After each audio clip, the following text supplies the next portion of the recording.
Bismillahirrahmanirrahim. Assalamualaikum warahmatullahi wabarakatuh. Saya Khalifatul Jannah, program studi Ilmu Al-Quran dan Tafsir Universitas Islam Negeri Kiai Haji Ahmad Siddiq Jember. Saya di sini akan menjelaskan mengenai kaidah al-usul wal fars dalam ilmu qiraat. Jadi kaidah al-usul atau kaidah umum merupakan kaidah yang menjelaskan tentang ketentuan umum hukum suatu bacaan oleh 7 imam qiraat yang dapat diterapkan dalam membaca surat-surat Al-Quran. Sebagai contoh, hukum membaca mad wajib, mad jaiz oleh para imam. Dengan demikian, hukum bacaan ini dapat diterapkan dalam semua bacaan mad wajib, mad jaiz yang tersebar dalam surat Al-Quran. Kemudian, kaidah fars atau kaidah khusus merupakan sebuah kaidah yang membahas tentang qiraat tertentu oleh imam qiraat pada ayat atau surat tertentu, dalam artian bahwa ketentuan bacaan ini khusus pada surat dan tertentu pula khusus pada suatu surat dan tidak dapat diterapkan dalam lafadz pada ayat dan surat yang lain meskipun lafadznya sama. Jadi dalam pembahasan kali ini akan ditampilkan contoh kaidah al-fars yang terdapat dalam surat Al-Fatihah. Adapun kaidah-kaidah tersebut adalah yang pertama, lafadz maliki dalam ayat maliki yaumiddin surat Al-Fatihah ayat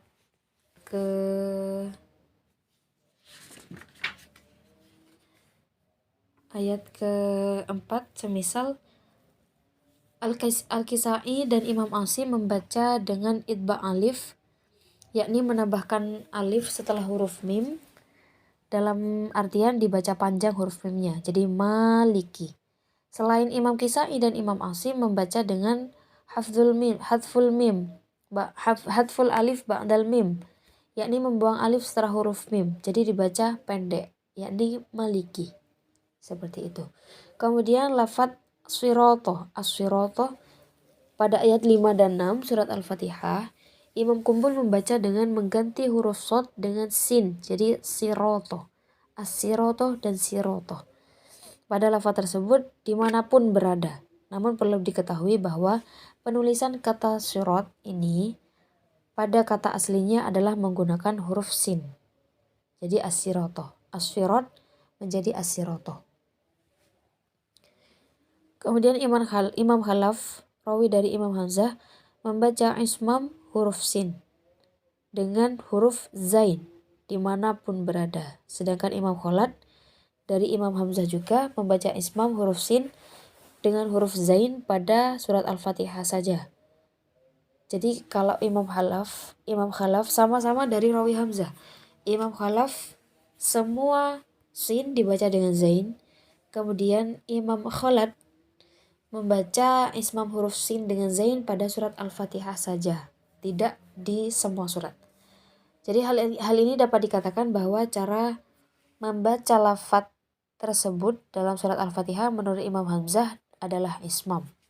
Sedangkan di surat lain sesuai dengan riwayat Khalaf dibaca ismam, sedangkan sesuai dengan riwayat Khalad dibaca tetap huruf shad.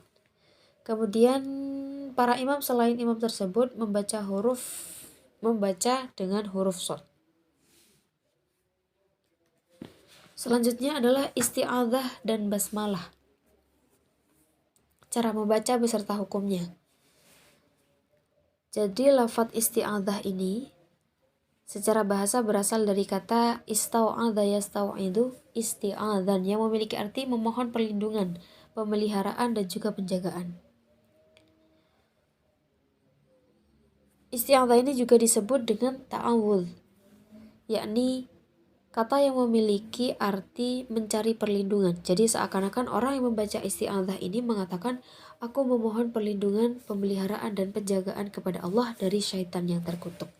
Sedangkan secara istilah,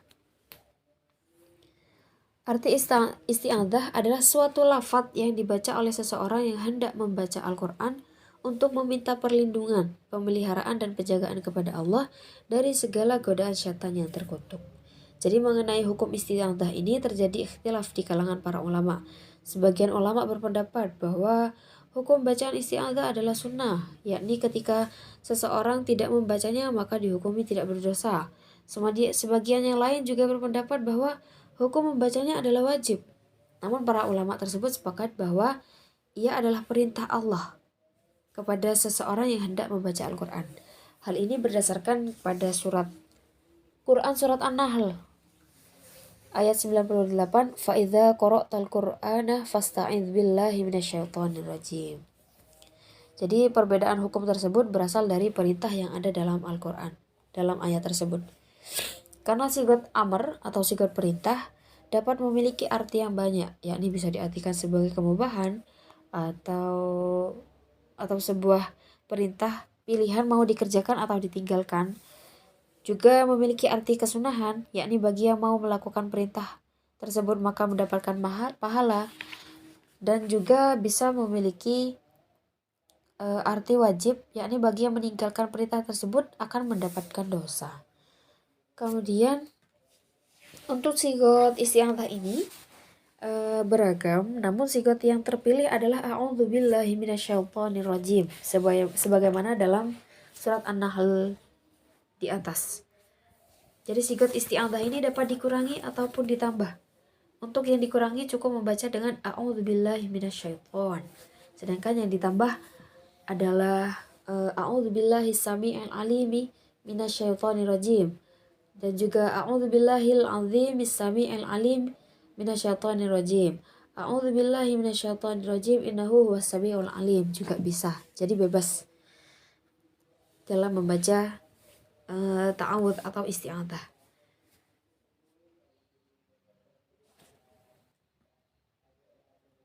Kemudian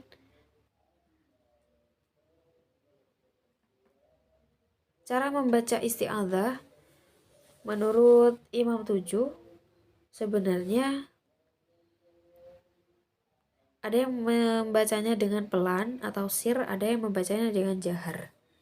Jadi para ulama qurra memberi beberapa ketentuan. Yang pertama, dibaca sir jika seorang qori membaca Al-Quran dengan cara pelan.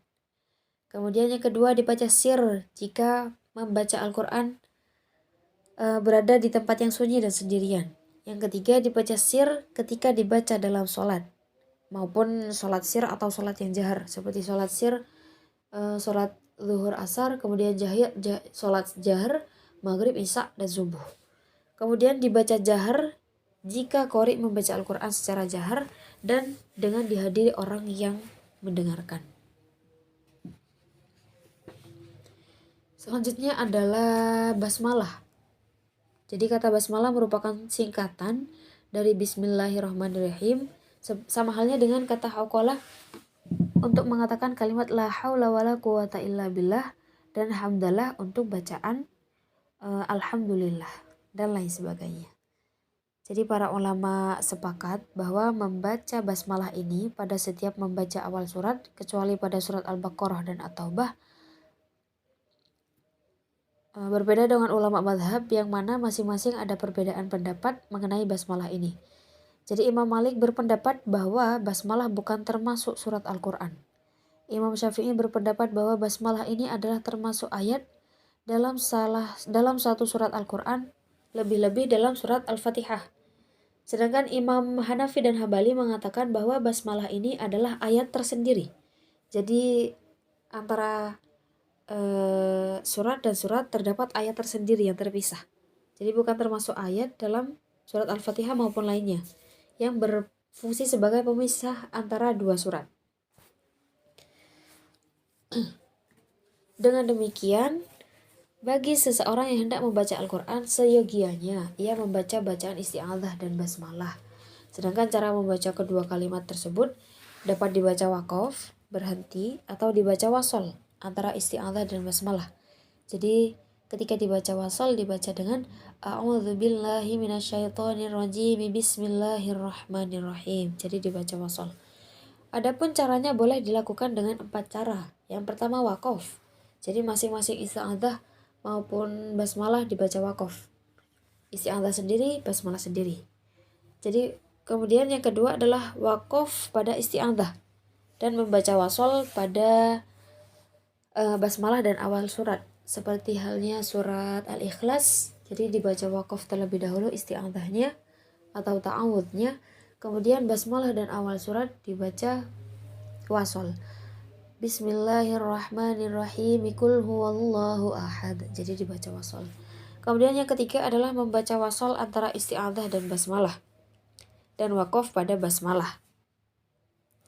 Seperti contoh yang saya contohkan sebelumnya. Kemudian yang keempat membaca wasol antara isti'adzah, basmalah dan awal surat. Jadi disambung semua dari isti'adzah sampai awal surat.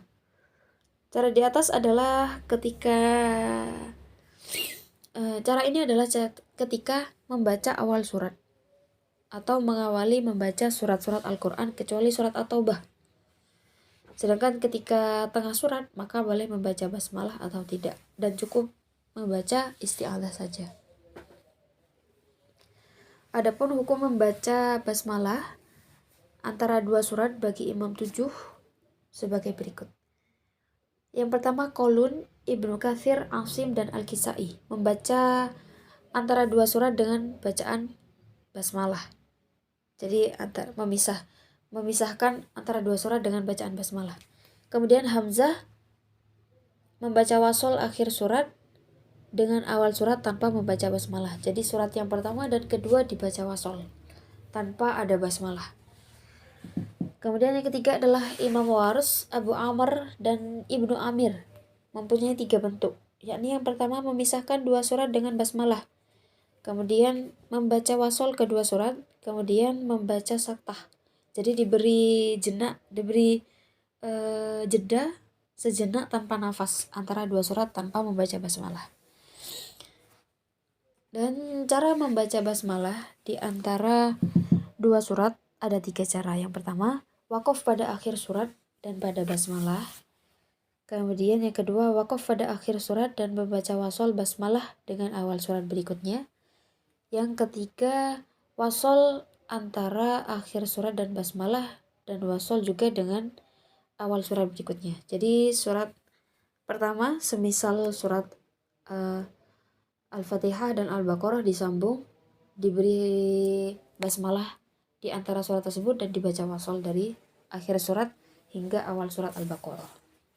Kemudian sedangkan yang dilarang oleh semua ahli qiraat yakni membaca wasol akhir surat dengan basmalah dan waqaf di basmalah, jadi tidak diperbolehkan. Hukum pembacaan basmalah tersebut berlaku untuk dua surat yang berurutan maupun tidak. Dengan catatan surat berikutnya adalah terletak sesuai surat pertama dalam urutan mushaf. Sedangkan bila surat berikutnya adalah surat yang letaknya sebelumnya, maka harus membaca basmalah menurut seluruh imam qiraat. Jadi boleh tidak membaca basmalah atau seperti Imam Wars tadi memberi saktah apabila antara surat yang satu dan surat yang kedua berurutan dari depan ke belakang. Berbeda lagi jika membaca surat semisal An-Nisa terlebih dahulu, kemudian membaca surat Al-Baqarah, maka harus dipisah dengan basmalah.